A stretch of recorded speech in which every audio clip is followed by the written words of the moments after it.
Good evening students and welcome back to my channel Nivarana classes. बच्चों, आज के इस वीडियो सेशन में हम बात करेंगे क्लास 12 के लिए चैप्टर नंबर 2 में। ठीक है, एक और इम्पॉर्टेंट टॉपिक, और वो टॉपिक क्या है? वो टॉपिक है behaviour of conductors in electrostatic field. ठीक, इससे प्रीवियस में हमने स्टडी किया था कंडक्टर्स एंड इंसुलेटर। ठीक है, on the basis of electric field and on the basis of free and bound charge. Right now हमें यहाँ बात करनी है कि जो एक कंडक्टर्स होती है उनके बिहेवियर क्या होते हैं इलेक्ट्रिक फील्ड में, उसके डिफरेंट कंडीशंस क्या हैं। इन चीज़ों पे आज के इस वीडियो लेक्चर में हम बात करेंगे। तो बच्चों स्टार्ट करते हैं आज के इस वीडियो लेक्चर में। ठीक है, इसमें बेसिकली 3 से हम 6 या 5 टॉपिक्स को स्टडी करेंगे, यानी कि पॉइंट्स को स्टडी करेंगे। तो बात करते हैं कि सबसे पहले हम 2 पॉइंट्स को स्टडी करेंगे, उसके बाद फिर नेक्स्ट 2 पॉइंट्स को स्टडी करते हैं। ठीक है, सो स्टूडेंट्स स्टार्ट करते हैं। सो स्टूडेंट देख सकते हैं कि मैंने बोर्ड पे सबसे पहले 2 पॉइंट्स को यहाँ पे स्टार्ट किया है। पहला पॉइंट जो स्टार्ट करना है वो है net electric field is 0 interior of a conductor, और सेकंड नंबर पॉइंट है just outside the surface of a charge conductor electric field is normal to the surface. ठीक है, पहले इस टॉपिक को बात करेंगे, उसके बाद सेकेंड हम इसको बात करेंगे। तो एक एक करके स्टार्ट करते हैं। देखिए स्टूडेंट क्या है यहाँ पर, अब यहाँ पर क्या है कि net electrostatic field is 0 interior of a conductor. हमें पता है कि किसी भी कंडक्टर के अंदर क्या होता है, इलेक्ट्रिक फील्ड की वैल्यू एक हिसाब से 0 होती है। कई बार हम लोग इन चीज़ों को डिस्कस कर चुके हैं, फिर से एक बार डिस्कस करना है तो कोई प्रॉब्लम नहीं है। ठीक है, फिर से और बेटर तरीके से यहाँ बात करेंगे कि कैसे करके एक कंडक्टर के अंदर आपकी इलेक्ट्रिक फील्ड 0 होती है। सो देखिए स्टूडेंट, मैथमेटिकली हम इसको समझने की कोशिश करेंगे, और जो डायग्राम है डायग्राम को बनाएंगे। सबसे पहले सपोज दैट कि देखिए नॉर्मल एक प्लेट्स है। ओके, ये हम एक प्लेट्स ले लेते हैं, प्लस प्लस प्लस प्लस, ये हो गया माइनस।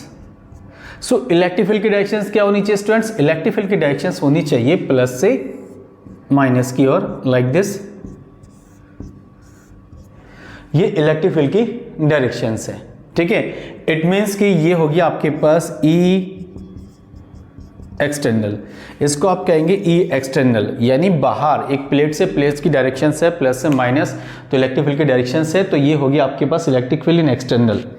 सो अब क्या है कि आपको यहाँ बात करना है कि इलेक्ट्रिक फील्ड जो अंदर 0 कैसे होता है। अंदर 0 के लिए हम एक काम करते हैं, इसी प्लेट्स को दोबारा लेते हैं। ओके, ये प्लेट्स ले लिया, प्लस प्लस प्लस प्लस, और स्टूडेंट्स ये हो जाएगा minus minus minus minus minus minus. अब यहाँ पर एक कंडक्टर लेंगे, यू नो दैट कंडक्टर में जितने चार्जेस होते हैं, number of positive charges and number of negative charges is equivalent to each other. ये आपको पता है, किसी भी कंडक्टर के अंदर जितने पॉजिटिव चार्जेस होते हैं और जो नेगेटिव होते हैं वो दोनों एक दूसरे के इक्विवेलेंट होते हैं। तो जो कंडक्टर होगा, अगर आप कंडक्टर को इक्वल साइज में अगर यहाँ लेते हैं इनसाइड, ठीक है, तो इसकी जो इलेक्ट्रिक फील्ड है डायरेक्शंस आपको पता है, this is directions of E external. तो जैसे ही मैं कंडक्टर को किसी इलेक्ट्रिक फील्ड के बीच में रखूंगा तो उसके अंदर जितने चार्जेस होंगे, अगर कोई प्लस चार्जेस है तो प्लस चार्ज नेगेटिव चार्जेस की ओर मूव करेगा, लाइक दिस। ओके स्टूडेंट्स, और जो नेगेटिव चार्ज है, the negative charge move towards the positive charges. ठीक, नेगेटिव चार्ज जो है वो पॉजिटिव की ओर मूव कर रहा है, पॉजिटिव जो है नेगेटिव की ओर मूव कर रहा है। तो इसके बेसिस पे यहाँ भी अंदर भी आपके एक चार्जेस प्रोड्यूस होने चाहिए, यानी डायरेक्शंस ऑफ इलेक्ट्रिक फील्ड जो क्या होगा, ई इंटरनल। ये किसका डायरेक्शन है? ये जो चार्जेस हैं प्लस से माइनस की, और जो आपके कंडक्टर है, यानी आपका कोई दूसरा फॉर्म है जो प्लेट्स है, उसकी इलेक्ट्रिक फील्ड की डायरेक्शंस है। और ये इलेक्ट्रिक फील्ड की डायरेक्शंस है एक्सटर्नल, यानी जो बाहर के प्लेट्स के थ्रू हम उसको दे रहे हैं। अब देखो स्टूडेंट्स क्या होता है कि जो चार्जेस होते हैं वो बॉर्डर पर चले जाते हैं, तो ये जो गैपिंग होती है ना, गैपिंग, यहाँ पूरा का पूरा खाली हो जाता है, यहाँ कोई चार्जेस नहीं होता है। तो यहाँ पर जब कोई चार्जेस नहीं होता है तो जनरली हम स्टडी करते हैं कि ई दिस इक्वल टू 0। लेकिन कैसे होता है, थोड़ा सा और मुझे आपको इसमें इन्वॉल्व करना है। ठीक है, आपको इसमें पता चल रहा होगा कि जो एक्सटर्नल इलेक्ट्रिक फील्ड की डायरेक्शन है वो प्लस से माइनस इस तरफ है। ठीक है, और जो कंडक्टर के अंदर जो डायरेक्शंस होगी इलेक्ट्रिक फील्ड, जो उसके किनारों पे चार्जेस पहुंच जाते हैं, किनारों पे चार्जेस पहुंचने के कारण उसकी इलेक्ट्रिक फील्ड की डायरेक्शंस है प्लस से माइनस की और इंटरनल। तो जितने वैल्यूज एक्सटर्नल के होंगे उतने ही वैल्यूज आपके इंटरनल की होनी चाहिए। So that is E is equal to E external minus E internal. तो value of electric field in outside is always equal to value of electric field in inside for conductor, only for conductor. Conductor के लिए जितनी अंदर आपकी electric field की values होती है उतनी ही वैल्यूज आपकी कहाँ होती है स्टूडेंट्स, उतनी ही वैल्यूज आपके अंदर भी होती है। तो दोनों की वैल्यू एक हिसाब से इक्वल है, so therefore E is equal to 0। तो अंदर आपकी इलेक्ट्रिक फील्ड क्या होती है स्टूडेंट्स, अंदर आपकी इलेक्ट्रिक फील्ड क्या होती है 0। इस तरीके से 0 होती है। जस्ट मैंने आपको समझाया कि जितने चार्जेस होते हैं वो बॉर्डर पे आ जाते हैं, यानी बीच में जो होता है वो टोटल चार्ज कुछ नहीं होता, वो गैप हो जाता है, एकदम खाली हो जाता है एकदम, ठीक है, एम्प्टी स्पेस होती है। सो एम्प्टी स्पेस पे जब कोई चार्जेस नहीं होंगे तो कोई इलेक्ट्रिक फील्ड नहीं बनेगी। Electric field is connect to the charge and charge is connect to the electric field. ये कई बार हम लोगों ने इन चीज़ों पर डिस्कशन किया है, ठीक है।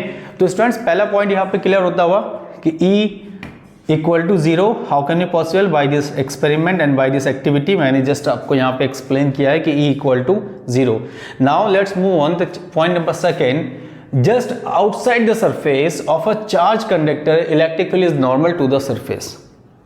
आउटसाइड द सरफेस, अब आउटसाइड द सरफेस का मतलब क्या कि कोई भी अगर आप एक सरफेस ले लेते हैं, जैसे लाइक इस पर अगर चार्ज को आप डिस्ट्रीब्यूट करते हैं, यू नो दैट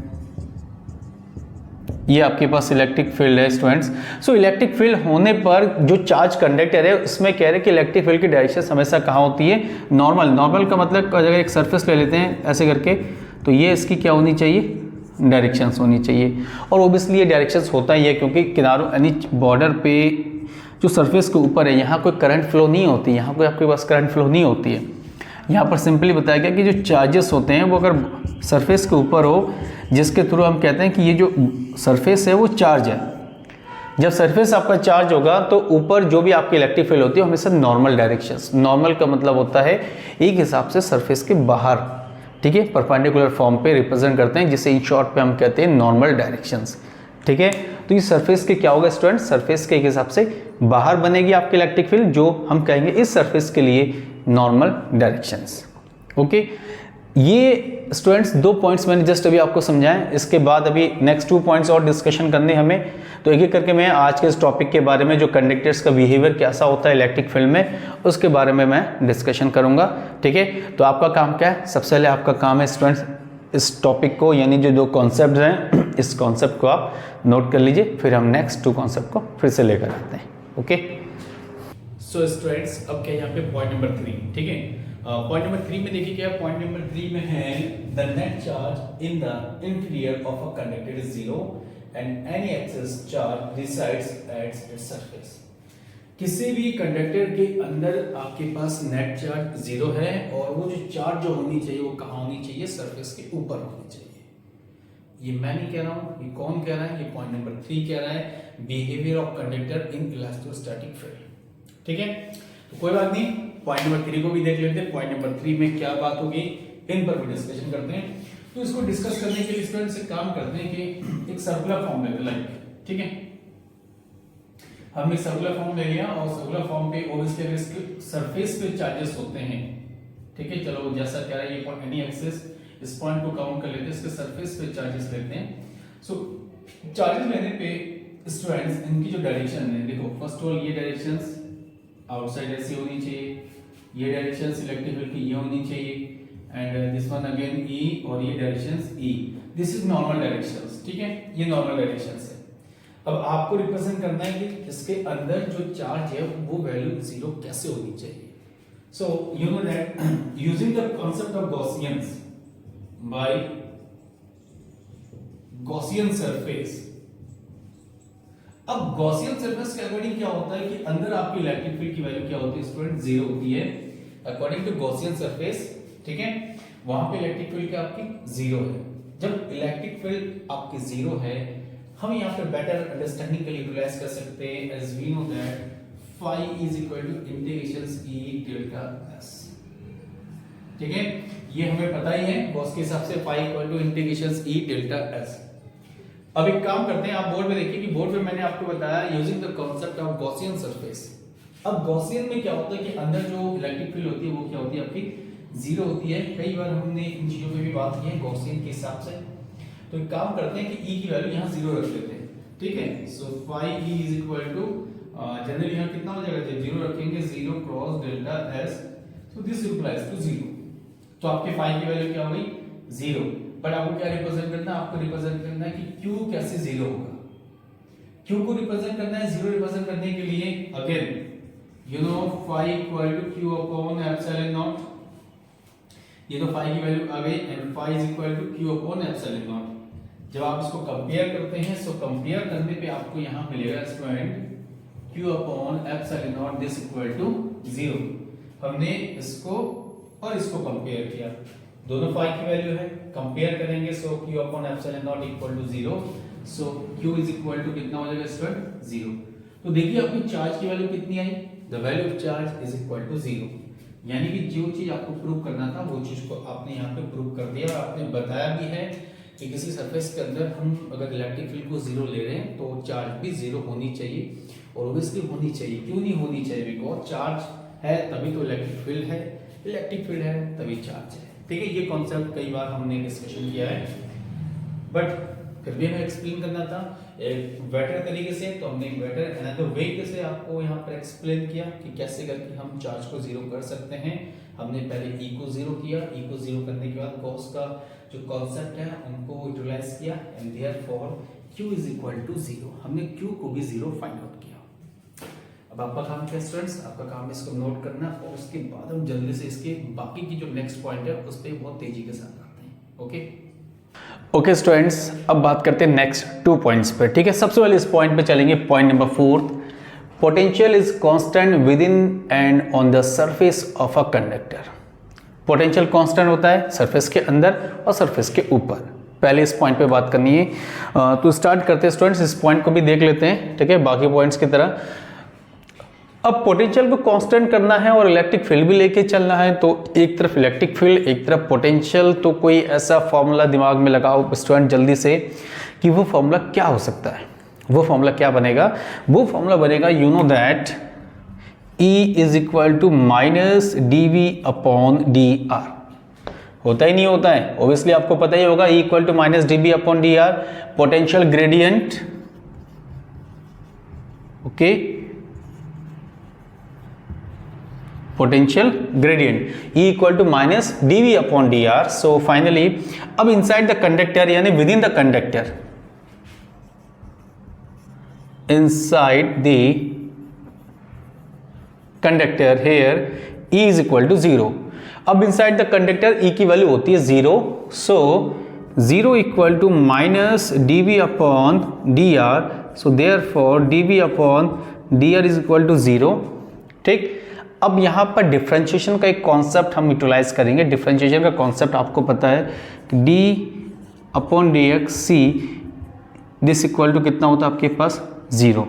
ठीक है, अगर किसी का डिफरेंशिएशन कांस्टेंट का हम करते हैं तो उसकी वैल्यू आती है जीरो, जिससे और फॉर्म राइट करते हैं सी इक्वल टू कांस्टेंट।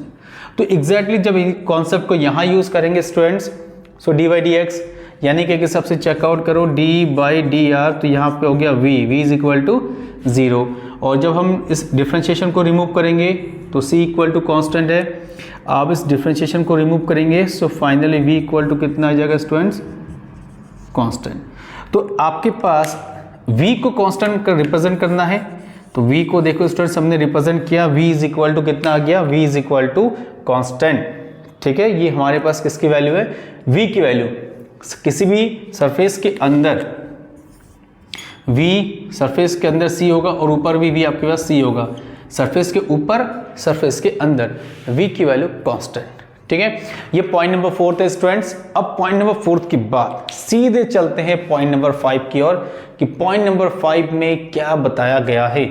ठीक है, ये भी इंपॉर्टेंट है, अभी जस्ट हमने इसको स्टडी किया, ये भी इंपॉर्टेंट बहुत है, आपको इन चीजों को ध्यान रखना पड़ेगा।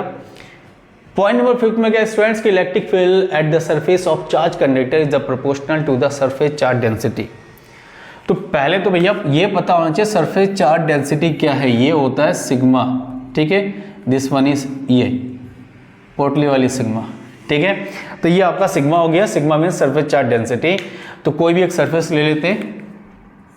ठीक है, ये हमने एक सरफेस ले लिया, अगर हम इसमें प्लस चार्ज डिस्ट्रीब्यूट करते हैं, यूनिफॉर्मली चार्ज डिस्ट्रीब्यूट करो स्टूडेंट्स, और उसके बाद एक अगर सरफेस ले लेते हैं नॉर्मल, ठीक है, सरफेस चार्ज डेंसिटी हमें ये रिप्रेजेंट करना है और इसका सरफेस एरिया स्टूडेंट कितना, delta S.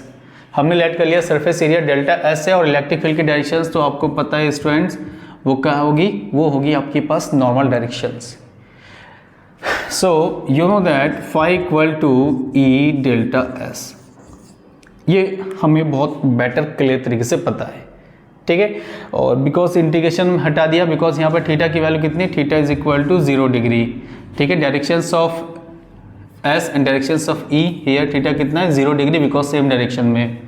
And again phi equal to Q upon epsilon naught, second number, phi equal to E delta S and phi equal to Q upon epsilon naught, दोनों को compare करते हैं। So compare करने के बाद यहाँ क्या होगा students, E delta S equal to Q upon epsilon naught. अब हमें तो सिग्मा यानी कि सरफेस चार्ज डेंसिटी रिप्रेजेंट करना है, and it is possible when you remove the charge Q, जब चार्ज को हम क्यू को रिमूव करेंगे। रिमूव करने के लिए फॉर्मूला क्या होता है, आपको पता ही है, दिस वन सिग्मा अपॉन, और यहाँ पे कितना होता है delta S, so Q equal to sigma delta S. इसको उठा के सीधा हाईजैक करके यहाँ रखते हैं, तो हाईजैक करने पे आपको मिलेगा ई delta S, this one is sigma delta S and divided by epsilon not. Delta S से डेल्टा एस क्या हो गया, बहुत इजी कैंसिल हो गया। फाइनली क्या बचा, finally this E equal to sigma upon epsilon naught. तो स्टूडेंट्स ई की वैल्यू क्या मिली आपको, the value of E is equal to sigma upon epsilon naught, this is the value of E. तो ई की value आपको मिल गई sigma upon epsilon not. जो चीज़ आपको रिप्रेजेंट करना था, तो electric field at the surface of charge conductor is proportional to, तो आप इसको राइट करें, that is E is proportional to sigma. तो देखिए हमारे पास जो पॉइंट नंबर 5 था, हमने उनको रिप्रेजेंट किया, ठीक है स्टूडेंट्स। यहाँ पॉइंट नंबर 5 भी हमने रिप्रेजेंट कर दिया। अब आपका काम है इसको नोट करना, और इसके बाद अगर कोई और टॉपिक है तो उसको भी देख लेते हैं। बाकी कोई इंपॉर्टेंट ना वैल्यूज़ नहीं है, आप मोस्टली 5 टॉपिक्स इनको आप स्टडी करें, और फिर कल अगर हम वीडियो बनाएंगे तो उसके बाद जो वीडियो होगी वो हम सीधे बात करेंगे, इसमें जो इलेक्ट्रिकल कैपेसिटर्स के मेन टॉपिक्स होते हैं उन टॉपिक्स पर हम डिस्कशन करेंगे, ठीक है। So again request my dear students कि प्लीज़ सब्सक्राइब करें, और जितना हो सके हमारे चैनल को आप शेयर ज़रूर करें, अपने फीडबैक अपने कमेंट्स हमें ज़रूर दें, ठीक है। कल मुलाकात होगी एक नई वीडियो के साथ। Thank you, bye.